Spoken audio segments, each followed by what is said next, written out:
Hey man, can we talk about something real quick? Yeah, what's up? I'm just gonna come out and say it. We want him back. Man, I know you want him back. I get it, but the deal's done. Look, I know you like him. I know he looked good last night, but I think we made a mistake. Your problems are your own. Hall's ours. Hall? No, what? I don't want that scrub. Give us Lazar back, man! Absolutely not, you son of a bitch. He's mine now. Low-quality fans of a high-quality Bruins team, that is a dub! Might not feel like a dub, but it's a dub. It really is a dub. That's a W. I'm counting this as a fun little win. Very weird game.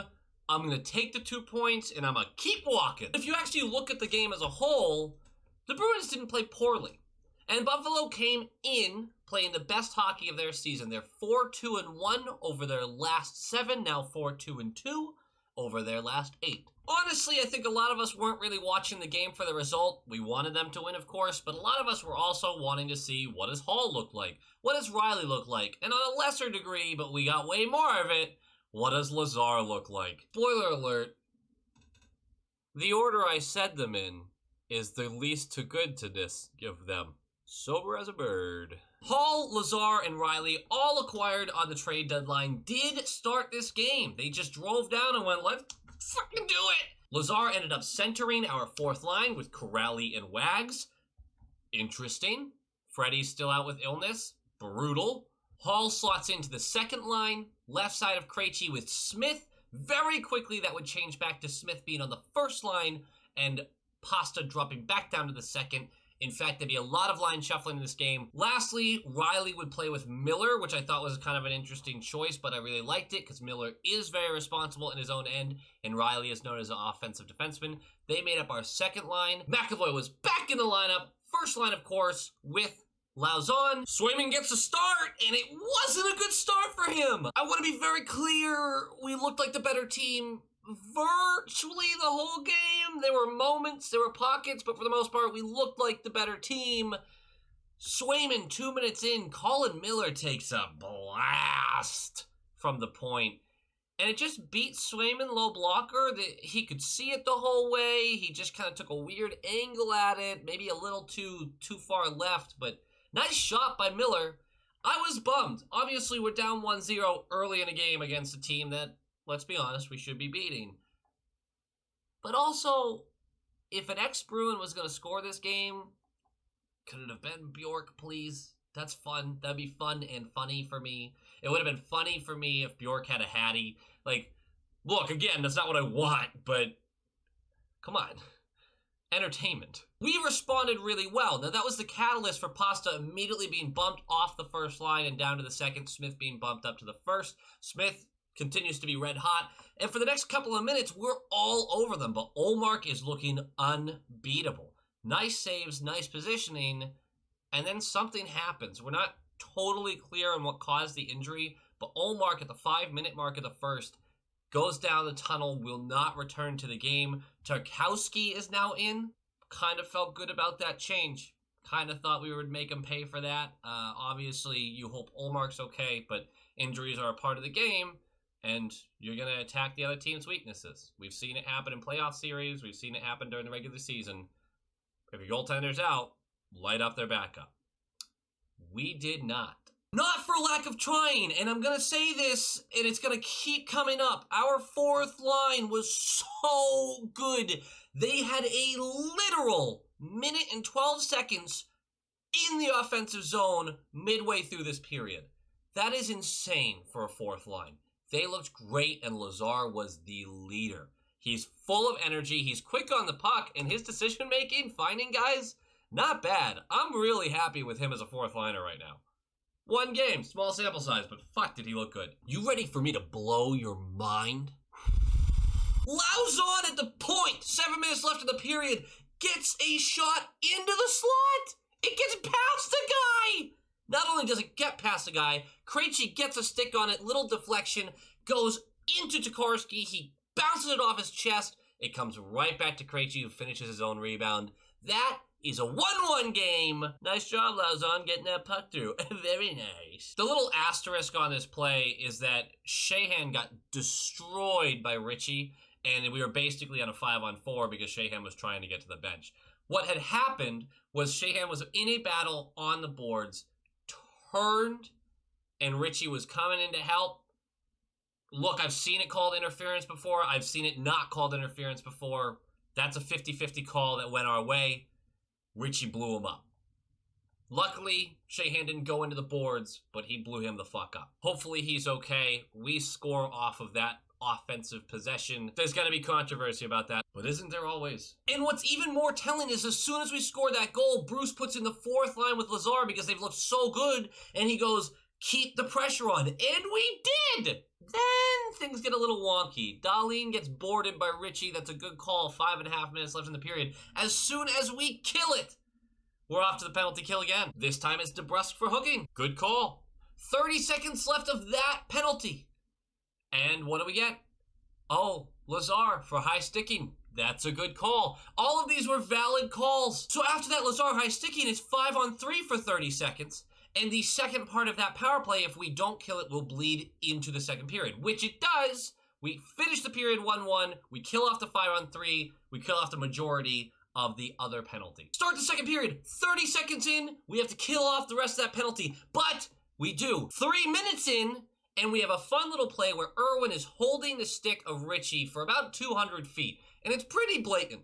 But again, that kind of stuff gets called sometimes it doesn't. Here's where it takes a turn. Irwin and Richie get into it. There was a little bit of a scuffle before that. They drop the gloves, and Richie beats the ever-loving shit out of Irwin. And the refs rush over, and they're upset about it. And you sit there and kind of go, hey, fuck boys. What if you aren't going to make that call, Richie's going to get pissed, and he's going to handle it, which he did. That wasn't even the best fight of the night. Fourth line continues to be great throughout this period, but it's Smitty again who's going to come to the rescue. Smith makes a really nice defensive play in the slot, creating a turnover. Going the other way, it's a 3-on-2. Smith gets the clean entrance, gives it to Hall, who's in the slot, sort of. Hall moves right. Smith circles behind him. Hall's trying to feed it back into the slot. It takes a deflection right back to Smith, who just beats Tarkowski, blow blocker, and that is 2-1, and Hall does not get the assist. Usually those deflections still count as assists. They're not going to give it to him. That is okay. Hall was a big part of that play. We'll take it. 2-1, baby. 9 minutes into the second period, Kevin Miller lights up Asplund. And this was a clear Miller did not give a shit about the puck. The puck was there, so it is a legal hit. It was a little high. But we're walking a fence here. Comes in, wrecks Asplund. Problem is Thompson, who has a bit of a reach advantage on Miller, goes, you can't do that to my guy, which I love that response, by the way. Buffalo fighting for it. I appreciate it. Throws him down. Kevin Miller's response was very cool, calm, collected. He's a kind man. And he knows that it's very possible he could hurt this guy. So he does what any good hockey player would do. One punch! Just fucking nails him. I mean, just nails him with his first real punch. Thompson bumps right back up, but I have not seen a hit this clean in, I don't know how long. This was like a Svechnikov-Ovechkin fight where Svechnikov just went down. Thompson took that and collapsed. I thought he knocked him out for a second. Thompson bumps right back up to take 4 or 5 more in the face. Refs come in to split it up. That's a fight. And Miller won that fight. Tokarski, I'm pretty sure I've said that 8 different times tonight. Tokarski ends up playing like Dominic Hasek for the rest of this period. But Swayman doesn't. He does make some nice saves, but would you like to see how close this game was to being tied? About 5 minutes left in the second. Ooh, that's a close one. That's just a simple shot coming down the left side that squeezes behind Swayman. Swayman thought he had it. Didn't know it was there. Clifton clears it. We're good to go. Third period, teams are flying, and there's a lot of opportunities back and forth, but it feels like no one has that bright spot on their forehead where they're just like, I'm the chosen one tonight. I'm going to get the big goal.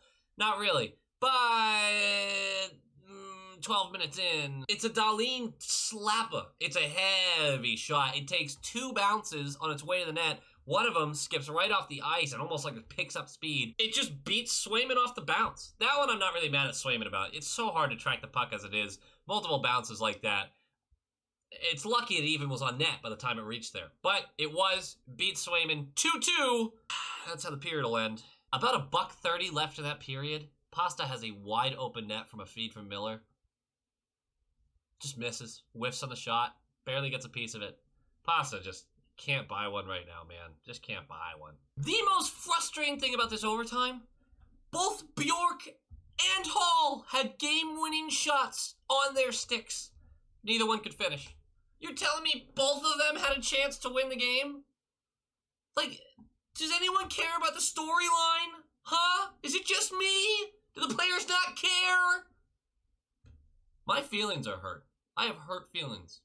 Downright offended. 40 seconds left of the overtime. Cousins gets a nice feed, which he's able to tip on net. Swayman makes the initial save. Puck bounces up over Swayman's head, and Cousins whoop-up into the net. Game over, but no, the ref immediately coming through waving that off. By the way, the refs were boring as shit in this game.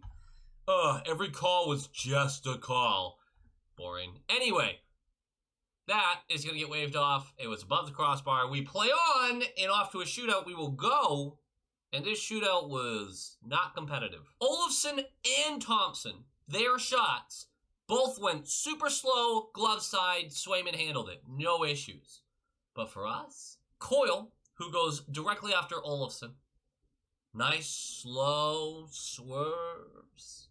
Like a little Michael Bublé swerve, you know? Like he's just kind of feeling himself. Little head fake. 5-hole! Boom! Got him!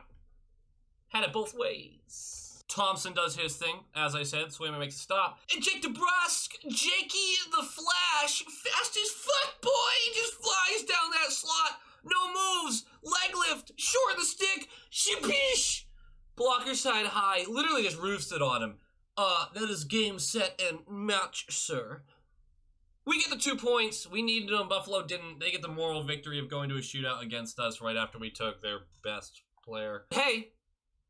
Game notes. Fourth line, awesome. And Lazar, now, I want to be clear here. I'm going to talk about each of the new guys, but I'm going to talk about what they were supposed to be and how they matched that. So Lazar, supposed to be a fourth liner, looked like an amazing fourth liner.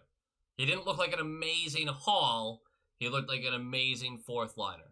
He played really well, a lot of grit. He clearly wants to get back at Buffalo for getting rid of him. I think really quickly, Bruins are going to be like, that's my guy. I like him.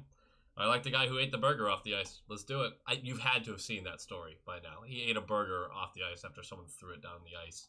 This was years ago, but still pretty great. Riley was exactly as advertised. Puck-moving defenseman. Don't want him to take a ton of defensive zone starts, but he's not a liability.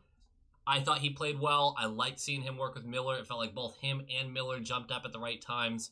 I really enjoyed that pair. I still think Riley works better with Carlo, but Carlo's not here right now, is he? Hall looked fine. You can tell he doesn't have a lot of confidence, especially in the shot right now, but his puck movement is obviously above most on this team. He's aware of what's going on. He had a couple structural mishaps, but that's bound to happen when you first join a new team, especially when you came from a team like Buffalo where they don't know what the fuck they're doing. He's coming to this. He's trying to have an identity. And I do have a quote for you from Cassidy that I thought was really interesting. When Cassidy was asked on how Hall had been judged, he had said that he's always been judged by offensive production. He's quoted in saying his whole life, right or wrong.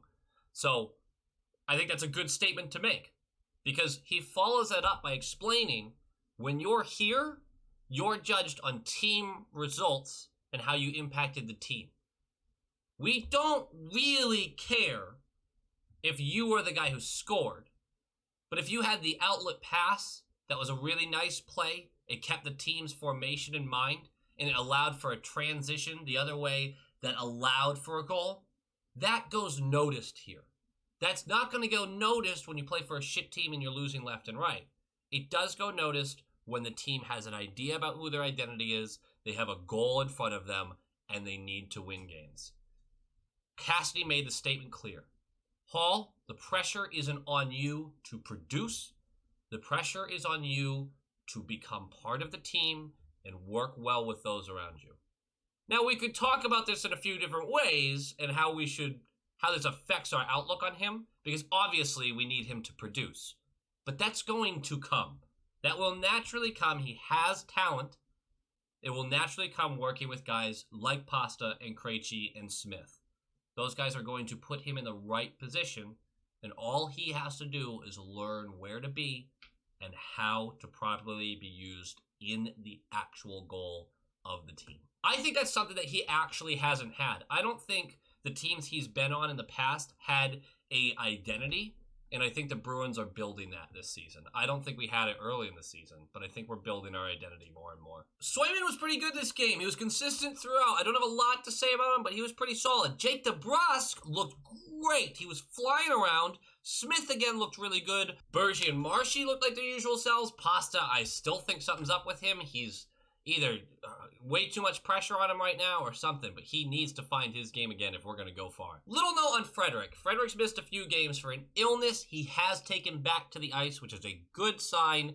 He potentially could start Thursday, but they have said that his conditioning isn't where it needs to be. I guess throughout the illness, I mean, obviously, whenever anyone gets sick, you're not on the ice, but I guess he took kind of a major hit because it was about a week and a half that he missed. That does it for me, guys! Like and comment and subscribe. Follow me on Twitter and Instagram and all that bullshit. Go Bees!